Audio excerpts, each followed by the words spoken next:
안녕하세요. 송영TV의 송영욱입니다. 여러분들 혹시 투잡 뛰고 계신 분 계십니까? 저도 직장 생활할 때 직장 생활 외에 다른 일을 했었는데요. 요즘에는 더 많아진 것 같습니다. 투잡러들이 훨씬 더 많아졌는데 제가 기사를 봤더니 이런 내용들이 있더라고요. 직장인 10명 중에 3명은 투잡 뛴다.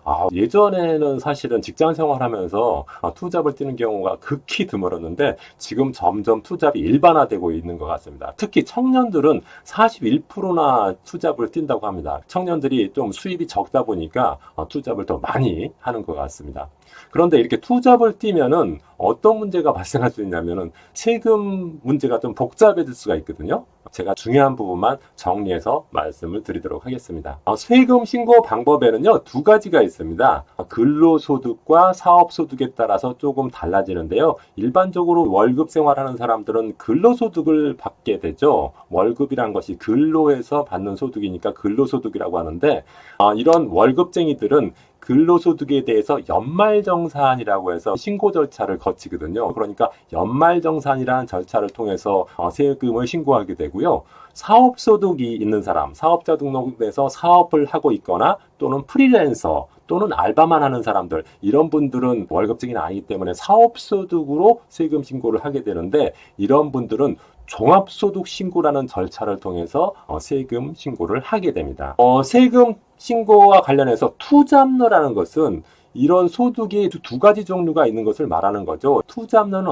어쨌든 2개 이상의 일을 하기 때문에 근로소득도 있고 사업소득도 있을 수가 있죠. 그런데 만약에 근로소득과 사업소득이 있는 투잡러라고 하면은, 예를 들자면 이런 겁니다. 내가 직장 생활하면서 집에서 온라인 쇼핑몰도 운영하고 있다. 그럼 직장 생활할 때 월급을 받게 되겠고, 온라인 쇼핑몰 할 때는 사업소득을 받게 되겠죠. 그래서 이런 경우에는 연말정산도 하고 종합소득 신고도 해야 됩니다. 연말정산은 월급을 받는 직장인으로서 매년 1월 달에 그 절차에 따라서 신고를 하게 되고요. 종합소득 신고 같은 경우에는 사업소득이 있는 사업자가 매년 5월 달에 신고하게 돼 있는 절차입니다. 그러니까 만약에 근로소득도 있고 사업소득도 있다 그러면은 세금 신고를 2번 해야 됩니다. 연말정산도 하고 그다음 종합소득 신고도 해야 됩니다. 투잡러 중에서는 근로소득과 근로소득을 받는 경우도 있겠죠. 내가 A라는 회사도 다니고 B라는 회사도 다니는 경우도 있을 수 있겠죠. 그러면은 A라는 회사에서도 근로소득을 받고 B라는 회사에서도 근로소득을 받습니다. 그런데 조금 전에 말씀드렸다시피 근로소득은 연말정산이라는 절차로 세금을 신고한다 했죠. 그러니까 이분 같은 경우에는 연말정산 시즌인 매년 1월 달에 A 회사, B 회사의 소득을 모두 합해서 연말정산 신고를 하면 되겠습니다. 만약에 B 회사에서 연말정산 절차를 진행한다 그러면은 A 회사의 근로소득 원천징수 영수증이라는 것을 받아서 해야 됩니다. 왜냐하면은 B 회사는 A 회사의 그 소득을 모르지 않습니까? 그러니까 A 회사의 원천징수 영수증을 받아서 B 회사의 소득과 합해서 연말정산 절차를 진행하게 됩니다. 그리고 B 회사에서 A 회사의 근로소득 원천징수 영수증을 내야 되는데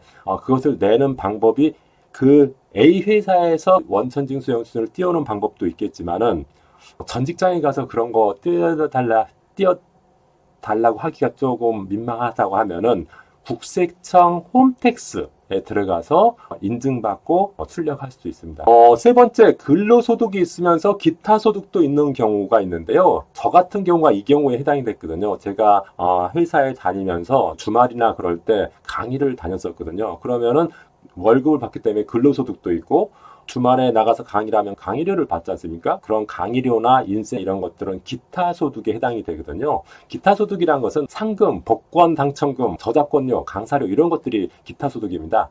근데 만약에 투잡러로서 근로소득도 있고 기타 소득도 있으면은 소득 신고를 2번 해야 됩니다.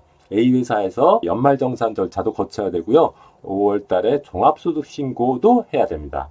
그런데 예외가 있는데요. 만약 기타 소득이 300만 원 이하인 경우에는 종합소득 신고하지 않고 그냥 연말정산으로만 대체할 수가 있습니다. 300만 원이 초과됐을 때만 종합소득 신고한다. 종합소득 신고로 투잡러가 세금 폭탄을 맞을 수도 있습니다. 예를 들어서 이런 경우 한번 상정해 볼게요. 어떤 투잡러가 근로소득은 5천만 원 받고 사업소득, 자기가 쇼핑몰을 운영해서 3천만 원 연간 벌었다고 치자고요. 그리고 기타 소득으로 예를 들어서 강의료나 책이 진짜 대박 나가지고 인세로 3천만 원이 나왔다. 이렇게 한번 가정을 해볼게요. 우리나라 과세 표준 별로 소득세율을 한번 보시기 바랍니다. 옆에 보면 과세 표준 1,400 이하에서는 6.6%, 5천만 원 이하에서는 16.5%, 8,800 이하에서는 26.4%, 뭐 1억 5천만 원 이하인 경우는 38.5%. 이렇게 소득이 점점 많을수록 소득세율이 굉장히 높아지는 것을 아실 수가 있죠.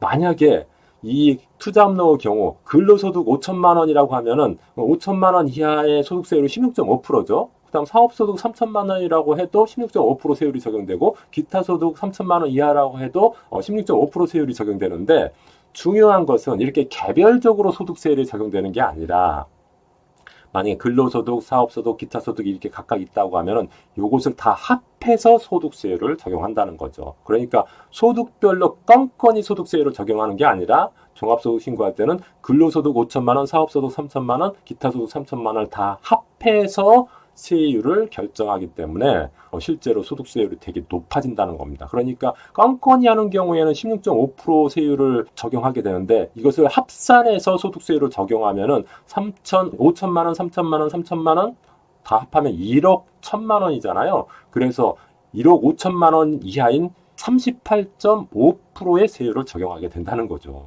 그러니까 굉장히 높은 세율을 적용하게 됩니다. 투잡러의 세금 폭탄 사례를 수치로 말씀을 드려보면 이렇습니다.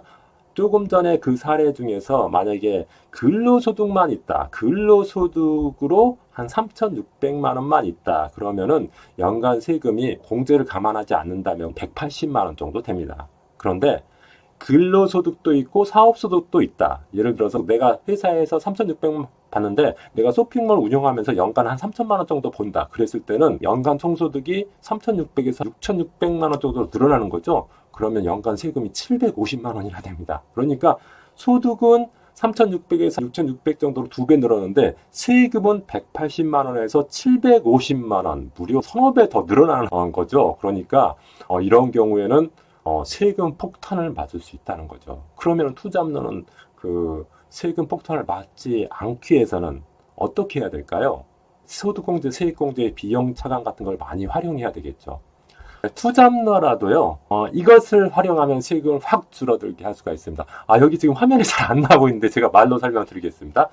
첫 번째는 소득공제를 잘 활용하면 되겠죠. 소득공제는 어떤 것들이 있습니까? 제가 연말정산 시리즈에 다 제공됐는데요. 좀 더 자세한 부분은 참조하시고 제가 중요한 부분만 말씀드리면 일단 인적공제 활용 잘 하셔야겠죠. 사람 한 사람 늘 때마다 150만 원씩 늘어나니까.